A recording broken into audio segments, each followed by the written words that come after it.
Somalia is located. Somalia waxay ku taalaa in African continent waa qaaradda Afrika, especially gaar ahaan Horn of Africa waa geeska Afrika, or ama East Africa ama bariga Afrika.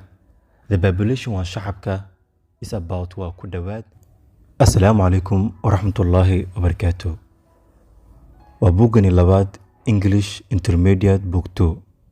waxaan idin soo jeedin doonaa anigoo ah walaalkiina Cabdifataax Khaliif. ku soo dhawaada muuqaalkiina maanta.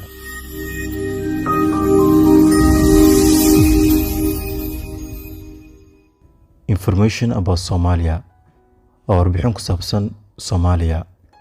waana cashirkeeni 42. Can you help me? miyaa caawin kartaa? Can you help me? miyaa caawin kartaa? Yes, I can help you. Haa, waan ku caawin karaa. What do you want? maxaad doonaysaa? I want waxaan doonayaa to tell me inaad ii sheegto some information xoogaa warbixin ah about ku saabsan Soomaaliya. Okay, hagaag.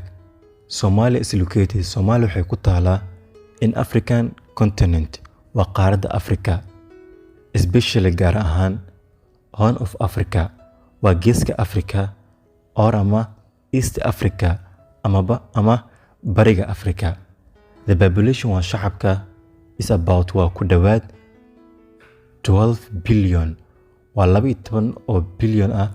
Somalia consists of waxay ka kooban tahay 18 regions waa 18 gobol, anda iyo itaas waxaana leedahay 2 rivers waa 2 webi, Juba and Shabeelle waa Jubada iyo Shabeellaha.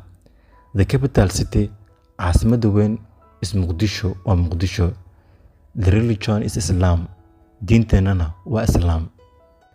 As I told you, sida aan ku sheegay, I'm new, waan ku cusbahay in this country wadankani. Sidaa darteeda, can you point me? ma ii tilmaami kartaa the best place, goobta ugu fiican ama meesha ugu fiican that I can sleep aan seexan karo tonight waa caawa. Yes, you can sleep waxaad seexan kartaa at Shamu Hotel, hotelka Shamu. Can you point me? ma ii tilmaami kartaa the road wadada to Shamu Hotel, wadada yani Shamu Hotel, hotelka Shamu.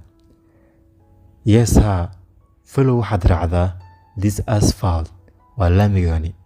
When you reach marka aad gaarto Hawatako Street waa wadada Hawatako, turn right waxaad u leexataa dhanka midig.